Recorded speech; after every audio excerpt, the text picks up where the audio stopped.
अध्याय 14 प्रकृति के 3 गुण। भगवान ने कहा, अब मैं तुमसे समस्त ज्ञानों में सर्वश्रेष्ठ इस परम ज्ञान को पुनः कहूंगा, जिसे जान लेने पर समस्त मुनियों ने परम सिद्धि प्राप्त की है। इस ज्ञान में स्थिर होकर मनुष्य मेरी जैसी दिव्य प्रकृति को प्राप्त कर सकता है। इस प्रकार स्थित हो जाने पर वह न तो सृष्टि के समय उत्पन्न होता है और न प्रलय के समय विचलित होता है। हे भरत पुत्र, ब्रह्म नामक समग्र भौतिक वस्तु जन्म का स्रोत है और मैं इसी ब्रह्म को गर्भस्थ करता हूँ, जिससे समस्त जीवों का जन्म संभव होता है।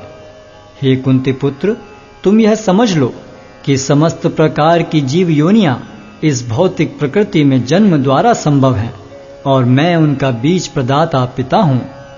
भौतिक प्रकृति 3 गुणों से युक्त है। ये हैं सतो, रजो तथा तमोगुण। हे महाबाहु अर्जुन, जब शाश्वत जीव प्रकृति के संसर्ग में आता है तो वह इन गुणों से बंध जाता है। हे निष्पाप, सतोगुण अन्य गुणों की अपेक्षा अधिक शुद्ध होने के कारण प्रकाश प्रदान करने वाला और मनुष्यों को सारे पाप कर्मों से मुक्त करने वाला है। जो लोग इस गुण में स्थित होते हैं वे सुख तथा ज्ञान के भाव से बंध जाते हैं। हे कुंती पुत्र, रजोगुण की उत्पत्ति असीम आकांक्षाओं तथा तृष्णाओं से होती है और इसी के कारण से यह देहधारी जीव सकाम कर्मों से बंध जाता है। हे भरत पुत्र, तुम जान लो कि अज्ञान से उत्पन्न तमोगुण समस्त देहधारी जीवों का मोह है। इस गुण के प्रतिफल पागलपन, आलस तथा नींद हैं, जो बद्ध जीव को बांधते हैं। हे भरत पुत्र, सतोगुण मनुष्य को सुख से बांधता है, रजोगुण सकाम कर्म से बांधता है और तमोगुण मनुष्य के ज्ञान को ढककर उसे पागलपन से बांधता है।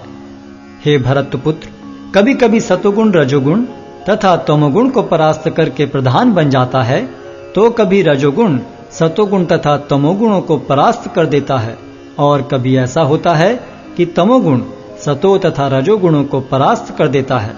इस प्रकार श्रेष्ठता के लिए निरंतर स्पर्धा चलती रहती है।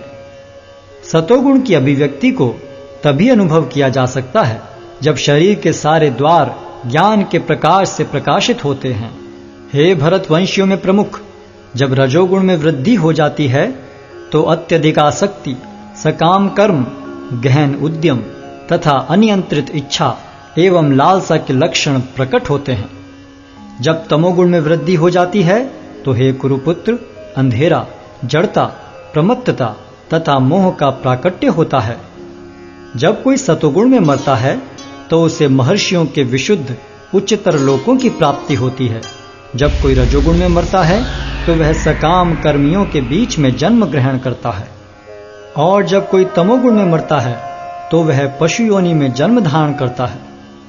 पुण्य कर्म का फल शुद्ध होता है और सात्विक कहलाता है, लेकिन रजोगुण में संपन्न कर्म का फल दुख होता है और तमोगुण में किए गए कर्म मूर्खता में प्रतिफलित होते हैं। सतोगुण से वास्तविक ज्ञान उत्पन्न होता है, रजोगुण से लोभ उत्पन्न होता है और तमोगुण से अज्ञान, प्रमाद और मोह उत्पन्न होते हैं। सतोगुणी व्यक्ति क्रमशः उच्च लोकों को ऊपर जाते हैं, रजोगुणी इसी पृथ्वीलोक में रह जाते हैं और जो अत्यंत गर्हित तमोगुण में स्थित हैं वे नीचे नरक लोकों को जाते हैं।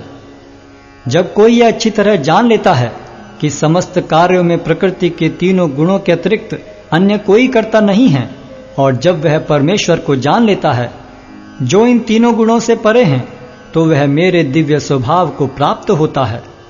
जब देहधारी जीव भौतिक शरीर से संबद्ध इन 3 गुणों को लांघने में समर्थ होता है तो वह जन्म, मृत्यु, बुढ़ापा तथा उनके कष्टों से मुक्त हो सकता है और इसी जीवन में अमृत का भोग कर सकता है। अर्जुन ने पूछा, हे भगवान, जो इन 3 गुणों से परे हैं वह किन लक्षणों के द्वारा जाना जाता है? उसका आचरण कैसा होता है और वह प्रकृति के गुणों को किस प्रकार लांघता है?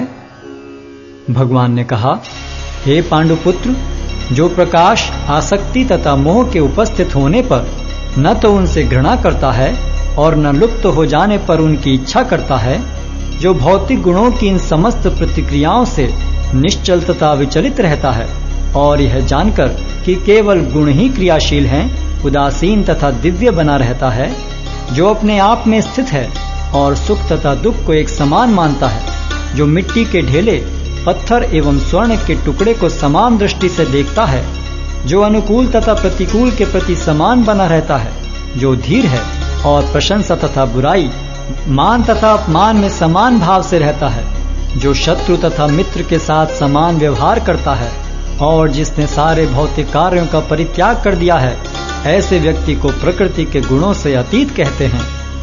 जो समस्त परिस्थितियों में अविचलित भाव से पूर्ण भक्ति में प्रवृत्त होता है, वह तुरंत ही प्रकृति के गुणों को लांघ जाता है और इस प्रकार ब्रह्म के स्तर तक पहुंच जाता है। और मैं ही उस निराकार ब्रह्म का आश्रय हूँ, जो अमर्त्य, अविनाशी तथा शाश्वत है और चरम सुख का स्वाभाविक पद है।